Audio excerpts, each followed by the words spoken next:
முதலமைச்சராக இருக்கின்ற பொழுது அவரை சந்தித்து இந்த கோரிக்கை வைத்தேன். நடந்தாய் வாழி காவிரி திட்டம் சுமார் 14,000 கோடி இந்த திட்டத்திற்கு நிதி தேவை. கொடுத்த உடனே அவர் பார்த்தார், அற்புதமான திட்டம், இந்த திட்டத்தை நிச்சயமாக நிறைவேற்றி தருவேன் என்று சொல்லி மேதக குடியரசுத் தலைவர் உரையிலே இடம்பெற செய்து கடந்த 2024ஆம் ஆண்டு அதற்கு அனுமதி கொடுக்கப்பட்டது.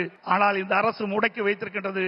உண்மையிலேயே இந்த அரசு மக்கள் மீது அக்கறை இருந்தால் மத்திய அரசு அனுமதி கொடுக்கப்பட்ட திட்டத்தை நிறைவேற்ற மனமில்லை. சிந்தித்து பாருங்கள், 14,000 கோடி, 1,000 2,000 இல்ல 14,000 கோடி நம்முடைய தமிழ்நாடு நலன் பெறுவதற்காக மத்திய அரசு அனுமதித்தது.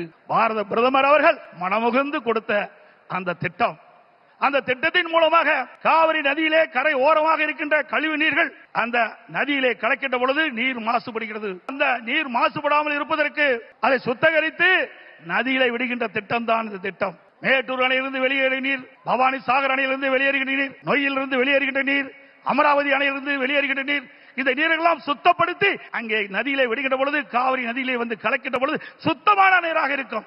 தமிழ்நாட்டை பொறுத்த வரைக்கும் காவிரி நதி தான் ஜீவநதி.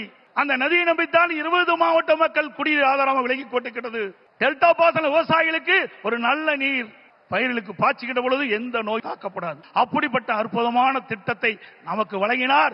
அரசியல் காழ்ப்புணர்ச்சியின் காரணமாக அந்த திட்டத்தை நிறுத்தி வைத்திருக்கின்றார்கள். மீண்டும் ஆதரவோடு தேசிய ஜனநாயக கூட்டணி அதிக இடங்களே வெற்றி பெற்று நம்முடைய கூட்டணி அண்ணா திமுக ஆட்சி அமைக்கின்ற பொழுது பாரத பிரதமருடைய ஆசியால் இந்த திட்டம் நிறைவேறும்.